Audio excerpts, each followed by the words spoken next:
Hey everybody, this is kind of a weird video, but I did want to try to make this video. I'm having trouble on my phone and YouTube doing this. So I just want to get this message out. This message is about knowing that you are enough. And I waited a few days to post this. Had some things going on and I really like to feel intuitively led to post. I like to wait for that nudge. And tonight I got that nudge based on the conversation I was having with a client on an intuitive life coach session about this topic of knowing that you are enough and you are worthy and you are loved and safe and well, and how often we let our outer world define who we are on the inside and what we think about ourselves. So the card that I pulled for the theme of the day is knowing that you are enough. So I'm going to post that here. That'll be in the thumbnails. But the other card is satisfaction. You let the energy of love guide you to self-approval so that no others can define who you are. Others no longer define who you are. So a little bit more on that card is that what other people think of you is none of your business. You should never look outside of yourself for acceptance or validation because it sends the message that you don't trust your own soul's worth. When you are in a space of self-acceptance, you confirm to the universe that you are everything you are meant to be, foibles and all. In this awareness, you are able to live freely and joyfully because you're not seeking validation through someone or something else. You can live your life and make choices out of love instead of fear. To enter this space, you must have the realization that your soul's makeup is divinely perfect. The limitations you place on yourself and your self-criticism are usually based on giving away your power to another or seeking outside approval. The ego is judgmental and critical and filled with insecurities, while the soul is perfectly at ease and has come back here to enjoy a journey of self-discovery. One of the biggest traps in learning to be satisfied is comparing yourself to others. Remember that you have come back to an earth school made up of myriad of souls and experiences. You aren't meant to be like anyone else. Love yourself for being the compassionate, unique person you are.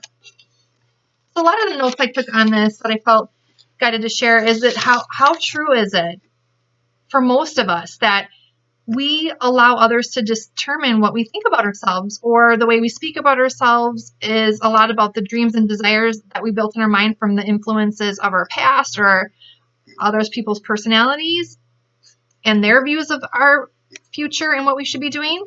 And some of these thoughts that we think about ourselves are really negative. What are the things that you tell yourself about yourself? Do you say that you're loved, that you're worthy, that you're enough, that you're beautiful, that you're totally at peace, that you're safe, that you're well? Most of us struggle with these negative beliefs. And so the card that I wanted to pull for the past struggle was that satisfaction card, that we struggle in the past, potentially all of us have in our life struggled with in the past of letting the energy of our own self-love and our divine nature guide us to our own self-approval. That is something that we have been struggling in the past with. And what we're being asked currently to take a look at in our present, I believe, is to surrender to negative thinking. You have control over your thoughts. When negative thoughts surface, say, "Thank you for sharing," and quickly refocus on positive affirmations. And the same goes true with just negative thought patterns can be kind of addictive. A lot of us sometimes like to wallow in that pain because it's more comfortable. But really, if we want a different life, if we want to change our mindset, it requires us changing our mindset in those moments where we feel weak, where we feel lack, where we feel unworthy, where we're going into that conditioning and that limiting belief. So we can shift our mindset by quick positive affirmations or dropping into a time in our life in our heart space that we did feel loved, that we did feel worthy, that we did feel safe and well, and shifting our mind into moments like that. And even if we have to visualize it or feel it in our heart, or pull a picture out of an album, or watch a video that makes us smile to get us out of that negative thinking, to rewire some of this programming that's been going on for so long. Because a lot of times we tell ourselves that we're not worthy, that we're too shy, that we're unintelligent, that we're weak, we're ignorant, unattractive, not enough, unhealthy, frail, fat, sickly, lazy, ignorant, empty, lazy, unattractive. And a lot of times people solidify these things when they tell us these things. We just need to remember that we don't have to adopt the mindset and the modalities and the imagery and the verbiage that other people say about us. We don't have to be like other people either. We don't have to compare ourselves to one another or what they've created. We can just be ourselves and be happy. That is really hard to do, isn't it? That is really how we cultivate inner peace. So when I say cultivate, I was talking to a client today in an intuitive life coach session about cultivating inner peace, and cultivating to me means like going after it, making a choice to go after it and finding it. And that is going to require a mindset shift. If you don't feel like you're enough, you don't feel like you're worthy, you may be struggling with this. But nothing on earth can create an identity for you unless you allow it. That is really something we need to really embrace. That we are in full control, and I have to take 100% responsibility of the things that we allow to manifest for our self-worth. Your identity is your soul and the creator. And you have nothing to prove to anyone else. You're already loved, so dare to be who you really are. You're one of a kind. There's never been another you, and there will never be.